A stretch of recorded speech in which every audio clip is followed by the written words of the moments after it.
Hey boys, welcome back to round 8 of our Storm career, and Smith, Walters and Croft Croft as well is suspended. I don't know when I did the high shot there, but yeah, we're in a bit of strife.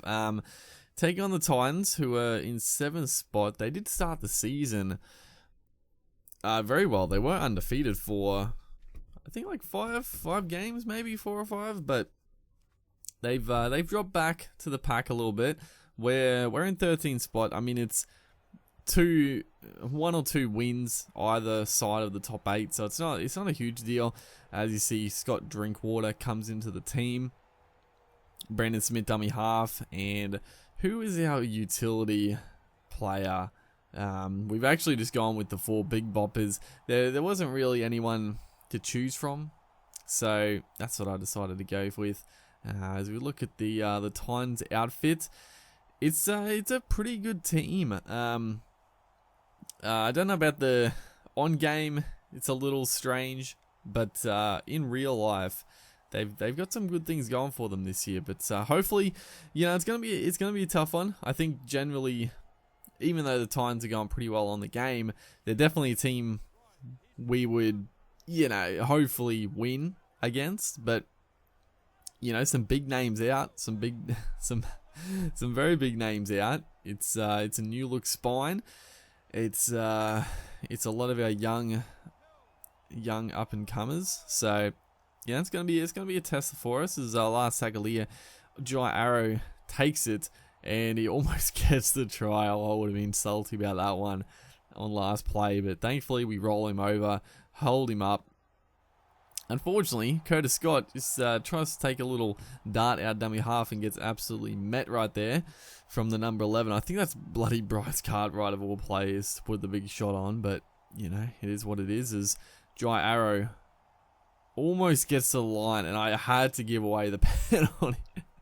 He was too close to the line as Jai Arrow is converting. I think I talked about this before, that some of the teams, a lot of the goal kickers for the teams are all whack. I don't know why a lot of the back rows are kicking goals, but yeah, we just had to give away the penalty because I was like millimeters away. He actually might have almost got there. As brilliant play here, gets it on to Addo Carr, flying down the sideline, not going to catch the fox. Kevin Proctor, he was close, and it's still the one thing that bugs me about this game is the speed of players.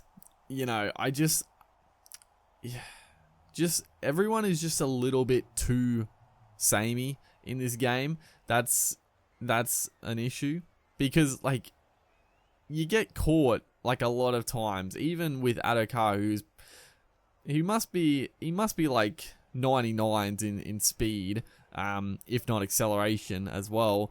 As brilliant play again from Will Chambers, gets it onto Adokar, so for his second try in a couple of minutes. But he's got to be maxed out, if not very close anyway. But still, if he gets into the backfield, he still gets caught from a lot of other players, and it's just, I think if whether or not we get a new Rugby League Live game, I probably will make a video talking about that in a bit.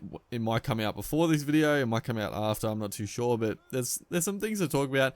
I don't know if there's going to be another Rugby League Live game in the near future, unfortunately, if at all. But if there is a new Rugby League game, I would like there to be just sort of, I would like there to be perks for players in general. Like forwards can have a defensive perk or a big hitting perk, whatever it is.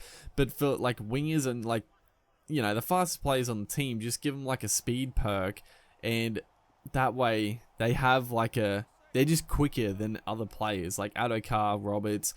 There's a few players you can give it to, especially it's just wingers in general, really. So when they get into the backfield down the sideline, they're not really ever going to get caught unless it maybe one of the other speedsters catches them. But that's a whole nother topic right there to talk about. Getting back to the game. Playing pretty good footy. Honestly, that was good play. I probably passed one too many there. I think, who was it? The 12, Felice Kafusi, was through the gap. Unfortunately, I sort of bombed it a little bit. As the kick goes up here, Jerome Hughes gets above the pack, unfortunately. Just a little bit too shallow, so we're not able to dive over the try line right there. As we're pretty much well in control of this game. Right there, bit of a miscommunication. Was trying a little outside-inside play. Didn't really work out too well, unfortunately, as we're going to give the Titans a good chance on our line. And you'll see one issue about having all these youngsters in the team.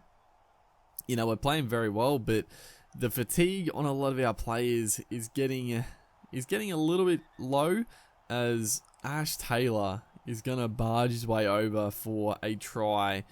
A very frustrating try at that. Two players holding on.